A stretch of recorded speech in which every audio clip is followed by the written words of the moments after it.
My name is Serena Deverich, and I am queer.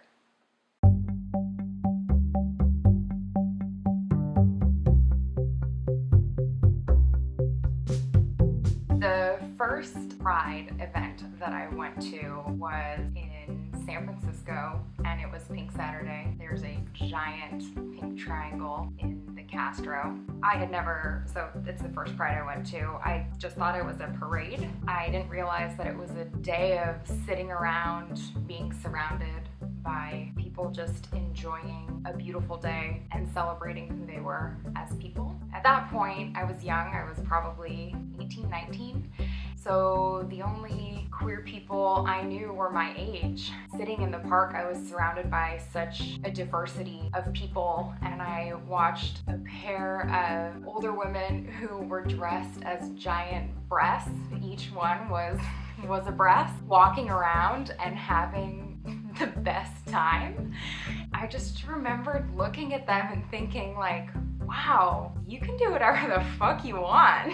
You can be 60, dressed like a boob, and having the best day of your life. And that's great. And then we're all gonna march together through the streets of San Francisco, and we're just gonna be really happy to be who we are. That's awesome. I hadn't felt like that before. And then we marched, and then I spent the rest of my night dancing in the Castro, and it was a beautiful day. The first time that I felt love was more of a sense of wonder and amazement that I could fall in love with the person that I was falling in love with. There's a moment where I woke up in this person's house.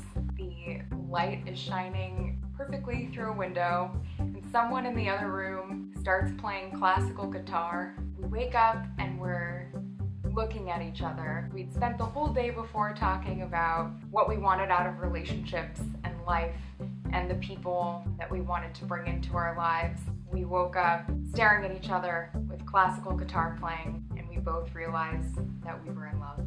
In that moment, I felt like everything that I had envisioned for myself looked different, and I was filled with a sense of wonder that love could look like this, that the way that I thought love could come into my life was about to look very different.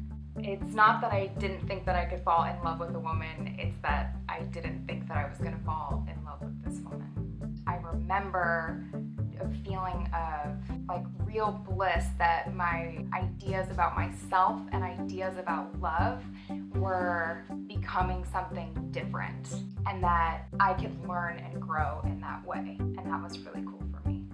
I went to college in the Bay Area, and while I was in school, Prop 8, which was a marriage equality bill in California, was on the ballot. As a woman going to women's college and surrounded by very liberal and a lot of LGBTQ identifying people, this was very important to myself and everyone around me. One night, a group of my friends had gone out to protest, and there were people that had been bused into the Bay Area in opposition to marriage equality. I didn't go, and I don't remember why, but when my friends got home, I found out that one of them had been spit on in their face, and they were all really shooken up. We're young and excited and women in college, and this was a big deal for everyone to go out and be present for this. They came back really afraid, and they had really experienced hatred very close up and in close range. And I remember feeling fear and disbelief that anyone would treat another human being in that way, and then also just amazed that that could happen to my friend. There's something really disgusting about spitting on someone. You have to really feel hatred to do that, and I really couldn't believe that had been done to someone I cared about. I'm scared too. It's okay to be scared. It's okay to feel how you feel, and one day you don't have to feel like that anymore. None of us want to feel fear, but it can help us act in a way where we can protect each other. Others in our community have been afraid before, and we still have work to do together. perfect world, you and I would be able to sit down together and acknowledge the humanity in each other. We can't right now. Fear sits in between us. We have to move through that, and I don't know how that's going to happen, but we will.